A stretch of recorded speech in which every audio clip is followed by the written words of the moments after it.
Assalamualaikum warahmatullahi wabarakatuh. Salam sejahtera untuk kita semua. Om Swastiastu, Namo Buddhaya.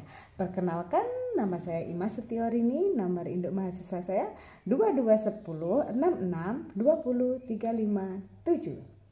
Saya mahasiswa dari Fakultas Ekonomi Periode Manajemen kelas C Karyawan dari Universitas Islam Blitar. Hari ini saya akan membahas materi inovasi dan representasi. Inovasi. Ada beberapa fungsi inovasi. Yang pertama, inovasi merupakan salah satu fungsi yang sangat penting. Seorang manajer dituntut lebih kreatif dibandingkan dengan orang-orang yang bukan manajer. Yang kedua, inovasi merupakan kegiatan dalam rangka mengembangkan dan memajukan organisasi yang dipimpin, terutama yang menyangkut hal-hal baru, yang lebih kreatif, baik imitasi maupun penemuan-penemuan baru.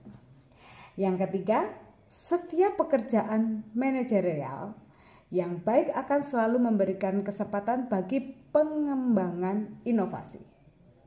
Seseorang tidak perlu menjadi seorang investor jika dia hendak membuat suatu inovasi yang menguntungkan.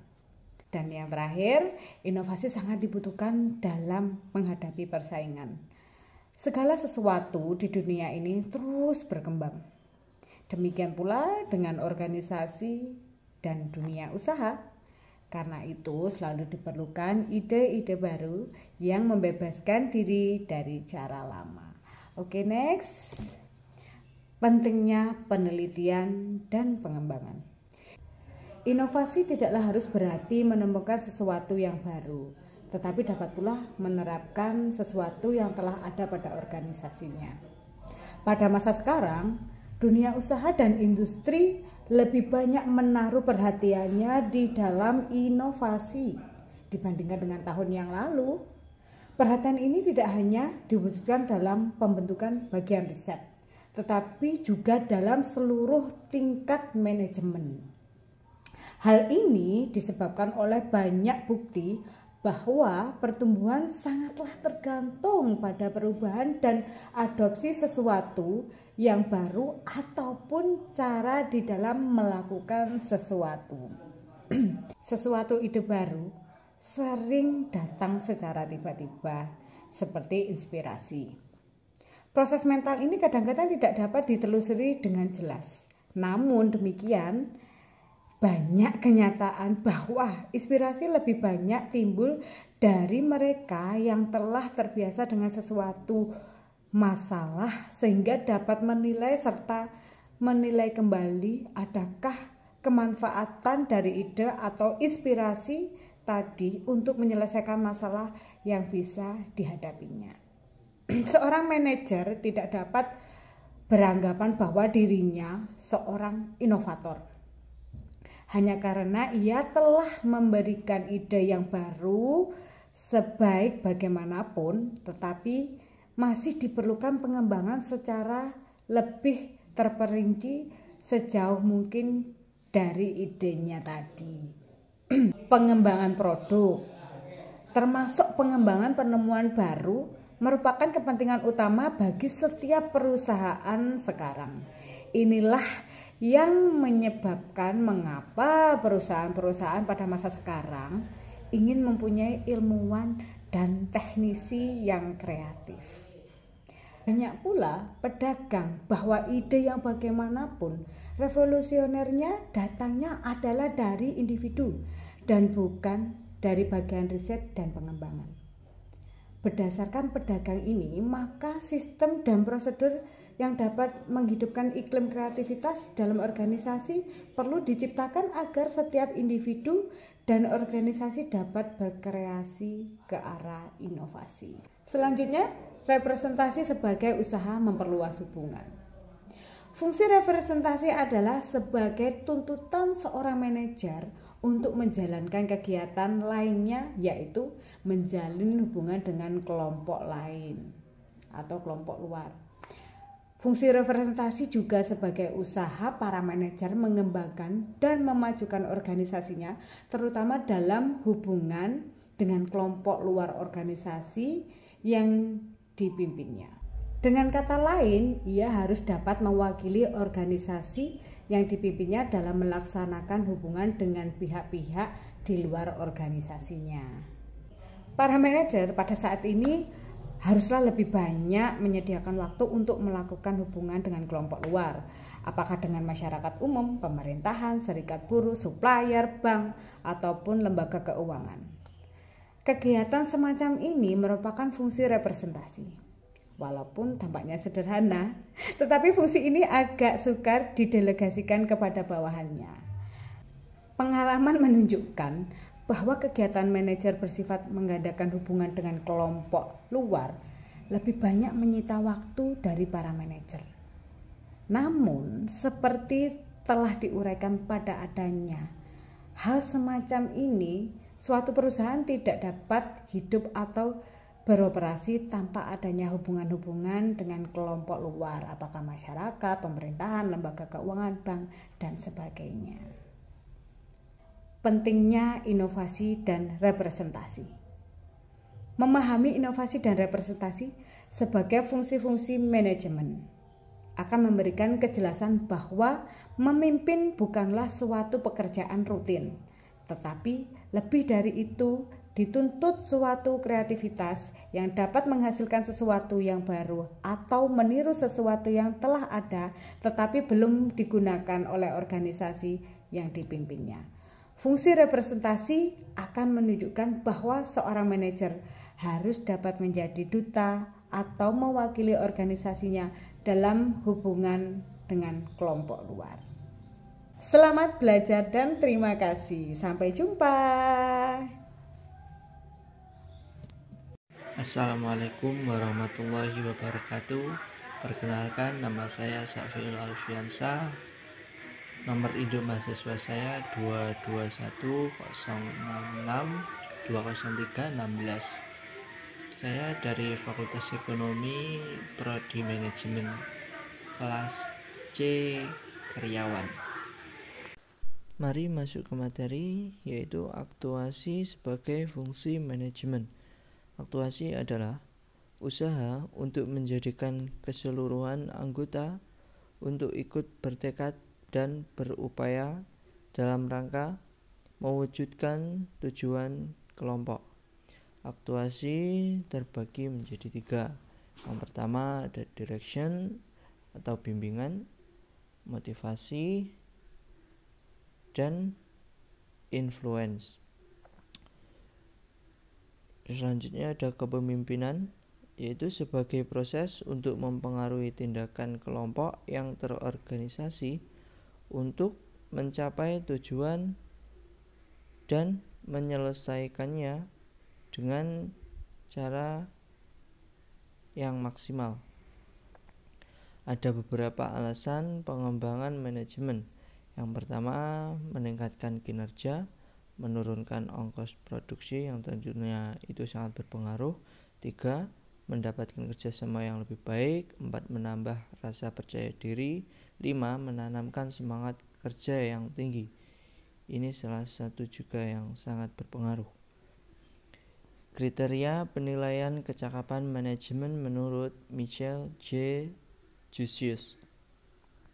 1. Sebagai kualitas dari manajemen atau pegawai, ada inisiatif, kepercayaan, semangat, kesetiaan. Selanjutnya yang kedua, kontribusi pegawai atau manajer, yaitu sesuai yang dihasilkan.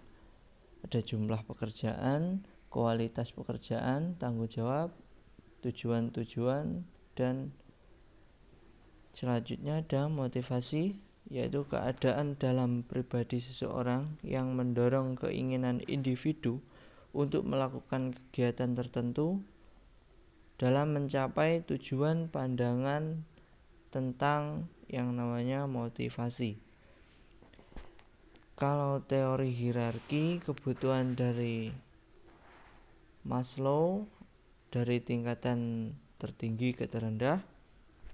1. Kebutuhan aktivitas diri dan pemenuhan diri. 2. Kebutuhan harga diri. 3. Kebutuhan sosial. 4.